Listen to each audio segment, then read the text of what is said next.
Ooh, okay, come on, mist. Come through.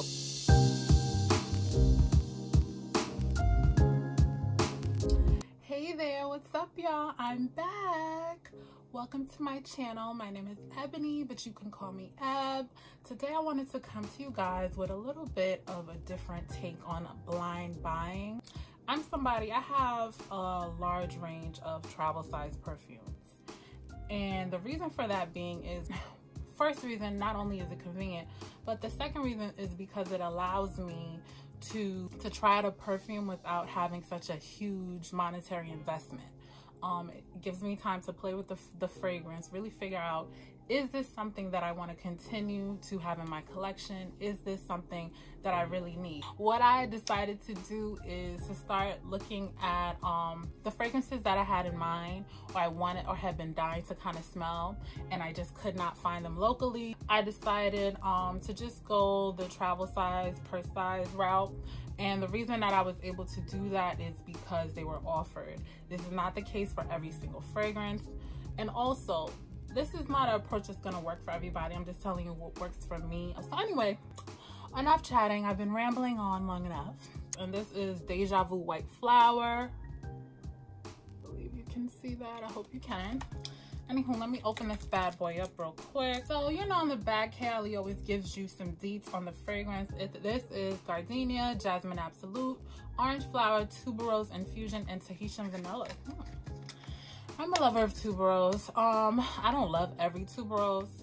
You know, it can be a bit heady and sometimes a bit too dense and overpowering, but if it's blended well, it's doing it. It's doing it. It's dipping it and doing it. So let's see what this is giving. I have not smelled this at all. This will be my first encounter with the frag. So let's see. Deja Vu White Flower 57. I wonder what the numbers mean. Maybe that's the number of formulations and they stopped at the 57 one. I would think so. I don't know. We'll see. So this is K.I. Deja Vu White Flower. I sprayed that down really nicely. Oh, wait a minute. It smells like something I've smelled before. Hold on. All right, I gotta put this on my skin. Hold the phone. Hold it. Okay, all right. So, Deja Vu White Flower. On initial spray, when I sprayed it on this, it was given. And I have it right here because I'm doing a video with it next. When I sprayed it on this, I immediately got LaBelle. Like, immediately. Like, I was shooketh. Like, what's happening? You know, with Callie, they always kind of give you something original, so. Okay, on paper, on the blotter situation right here, this Deja Vu White Flower smells exactly like LaBelle, right? But when I spray it on my skin, I still get the elements of LaBelle.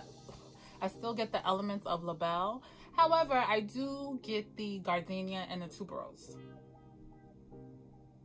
It's like a more white, it's a white floral version of LaBelle. That's what I'll sum it up as. I do get the gardenia. I do get some tuberose. I also get a green element, a slight, like a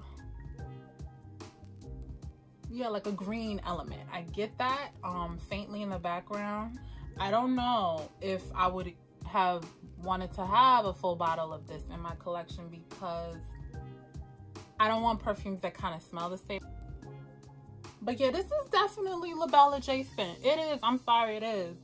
That's my honest opinion. Yeah, I'm gonna play with this some more. It's a pretty fragrance. It's not as sweet as LaBelle. That's what I'll say. It's not as sweet, and LaBelle does have this kind of sharpness to it that can depending on, you know, how you take it, be a bit much. So this is a lot more subdued. There's some creaminess to it. I think I would enjoy putting this on for summer and, you know, the lasting bit of spring that we have left. I think I would enjoy this. So it's gonna get used, you know, I always don't get used up. But yeah, if you really want to know what it's giving, that's what I interpreted from this. Kayali, Deja Vu, White Flower 57.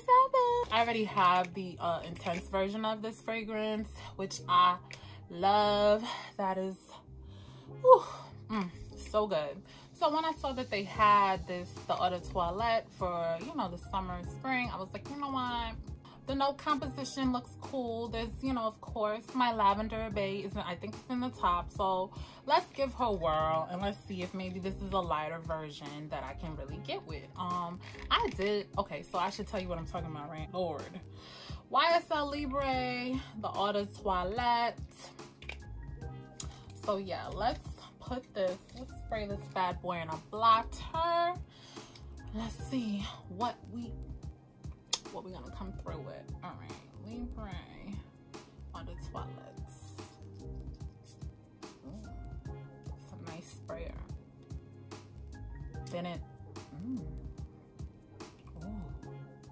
oh, wow. I did not expect this at all. I did not expect this. This is very unexpected. Okay. All right, wait a minute. I got to do it, Okay. So, this Libre Eau de Toilette has like a powdery, you smell the lavender, but the lavender is turned down quite a bit. It's the same, you know, lavender in the original. There's a fruity element, and there's also some powderiness going on. It kind of reminds me of a cereal.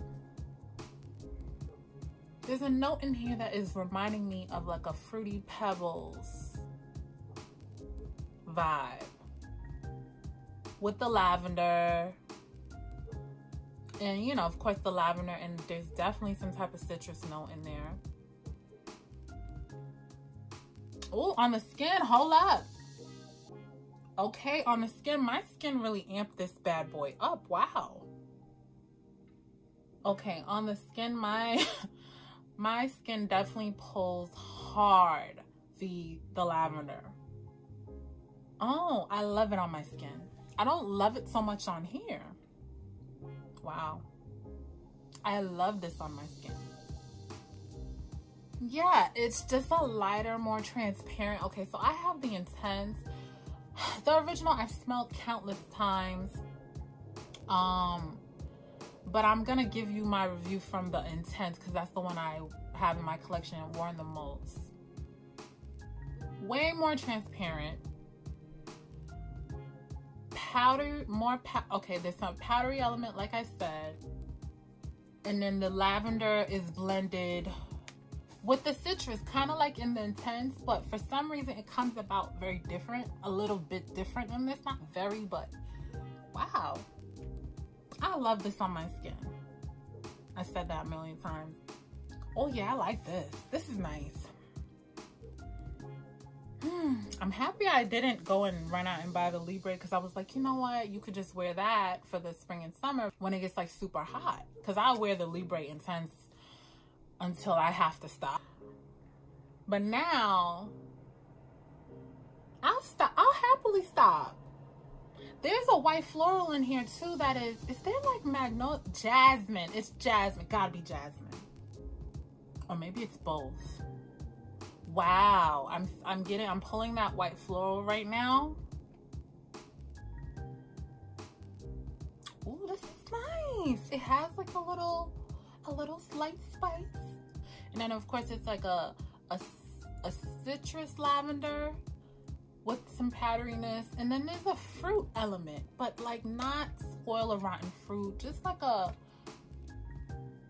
it kind of reminds me of Fruity Pebbles. Oh my goodness. Anywho,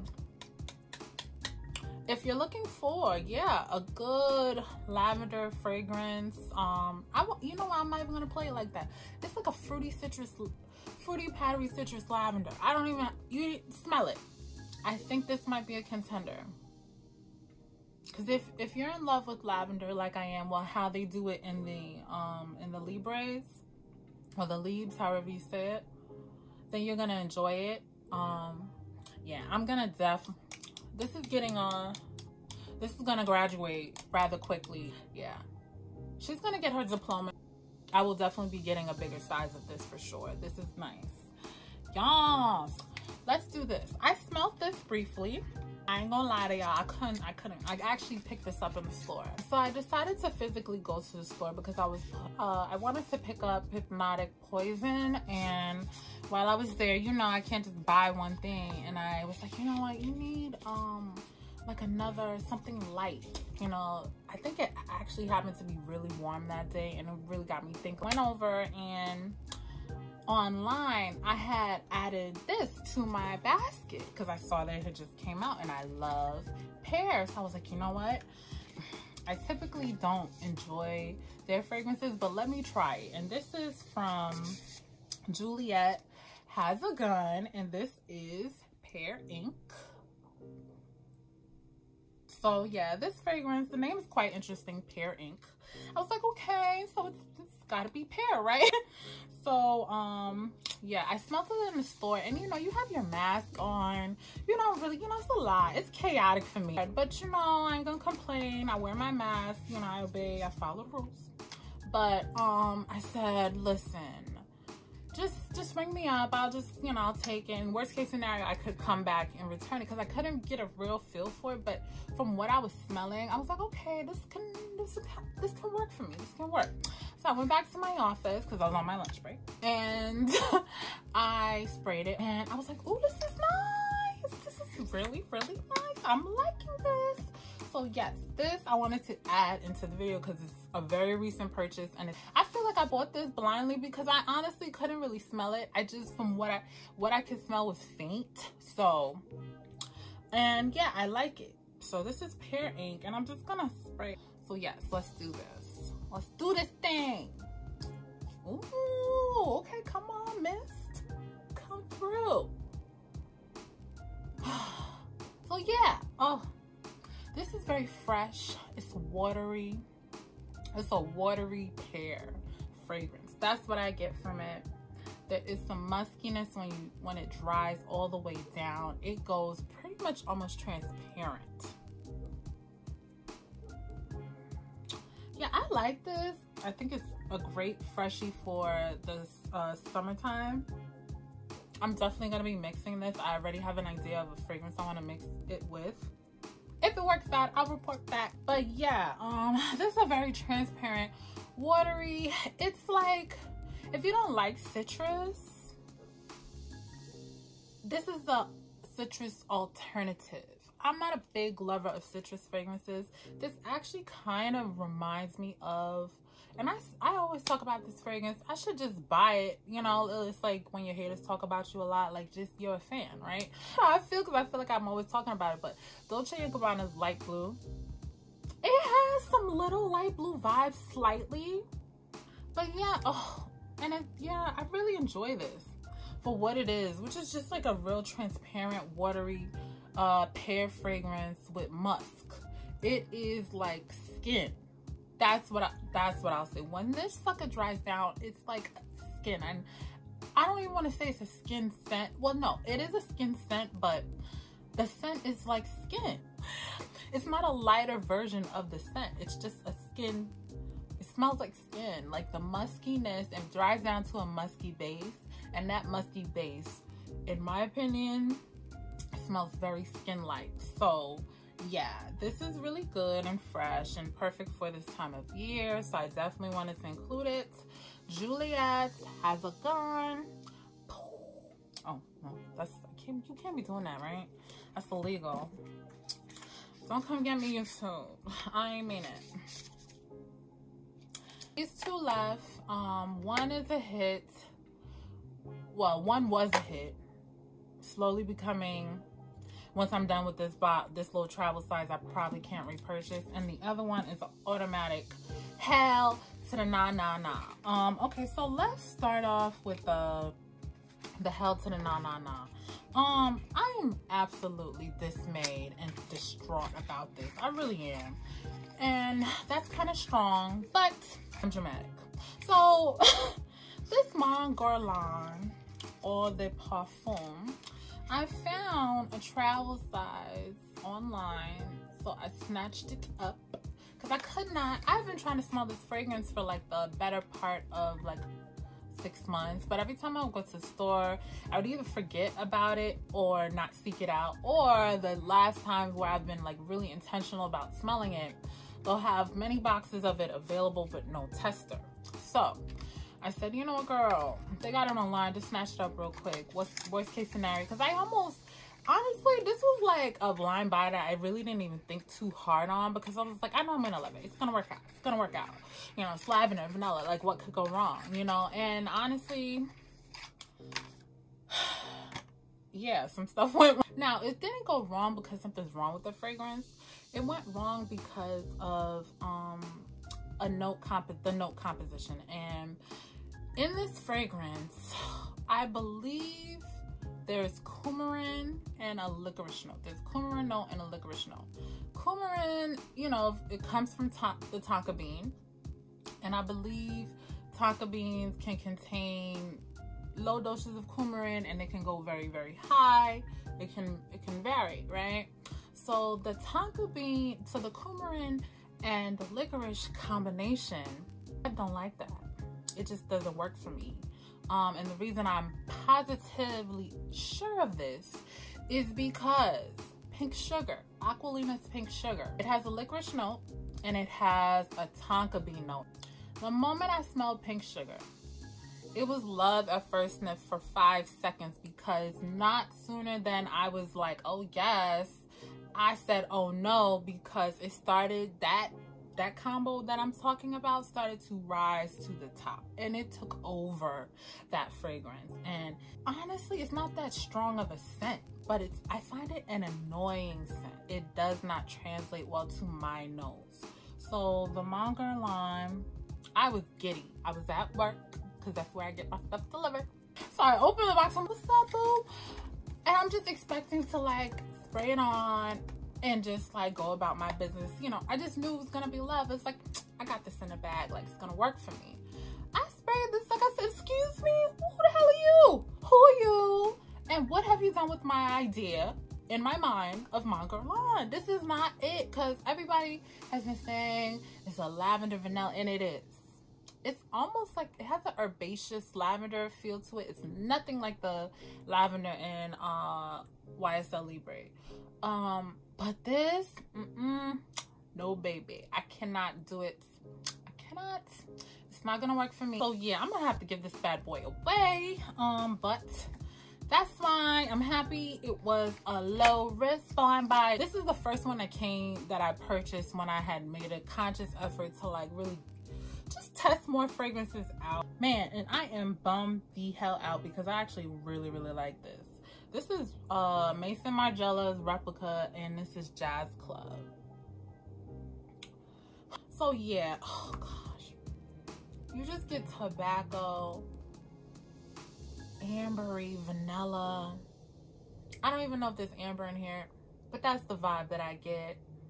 Oh my god. This really, really sucks. So I got it, sprayed it on me. I was feeling it, and I think that day I was taping, so it was a lot of fragrances being sprayed and smelled, and this kind of just faded into the background, you know, once everything else started coming out. Well, last week I decided to put this bad boy on. I was going to work, and I just wanted to just do a big little combo of like vanilla and almond and all kind of stuff. So I just started spraying like 3 different fragrances.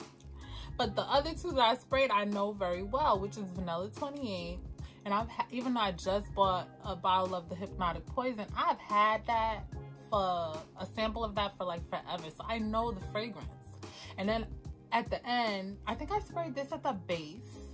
And then I put Hypnotic Poison on, and then I put the Vanilla 28, and then I sprayed a little bit more of this towards the end. Anyway, I just wanted a nice scent trail of like vanilla and almond and all that stuff. And this is like a vanilla tobacco-y rum type of fragrance, this Jazz Club. So I was just going for that. Well, honey, before I'm even getting ready to like leave out for work, like leave out the door, I start getting this scent that is reminiscent of celery. And I'm like, I didn't put any coconut oil on. It's on my skin. When I put coconut oil on, it turns into a celery scent. It's really embarrassing. My skin, that's how my skin pulls coconut oil. I don't know if I'm alone in that, but yeah, I used to use it quite a bit when I was younger, and yeah, you know, I'm so happy to be older and know better. So yeah, I started getting celery, like hints of celery, and I was like, what's happening? It's this, y'all. It's the jazz club. I don't know how it happens. Maybe it's the clary sage. I don't know what happened. I really don't know. But so after this is over, like, I gotta depart. I can't do it because I cannot be smelling like celery. Like, and maybe, I don't know, maybe I'm just smelling it, or, you know, I don't know if anyone else is smelling it, you know, but it's not gonna work. I can't do it. Like, and it really got on my damn nerves. So all hope is not lost. What I'm gonna have to do, because I love the scent profile on this, this is like, oh, so good to me. I have an alternative to this fragrance. Steve Madden, She Plays With Fire. If I can, I'll put a picture up right here. What I'll do is I'll just have to wear that, because that stays the same. It doesn't dry down or change into anything else, but it lacks the vanilla-ness that this fragrance has. Probably just have to pair that She Plays With Fire with a vanilla fragrance to kind of give me remnants or memories of this, because it just doesn't work for me. So these are the fragrances that I have gotten as blind buy purchases over the last 2 weeks, I want to say. Yeah, about 2 weeks. And I have my, okay, wait, let me do this right. For sure, she's graduating. She's moving on up, for sure. I'm gonna play with her some more. I don't really think I need her to, you know, I don't think I need a bigger bottle of her. I really don't. But who knows? Maybe this is giving me a spring label, a spring summer label, and I didn't even know I needed it. So we'll see with this one.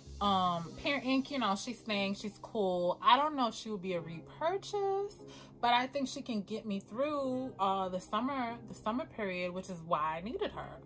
So yeah, she's gonna stay. And you know, these two. So long, farewell to you. So yeah, you know, out of all 5, I'm only positive about 1. So that's good. That's how that go. So I hope you enjoyed my low risk blind buy haul. I'm calling it that because yeah, you ain't spending that much money. Please like, comment, subscribe, put the notification bell on, come see about your girl. And yeah, leave down below what is the last fragrance that you blindly purchased, and did you enjoy it or not? And I will talk to you later. Toodles. Bye.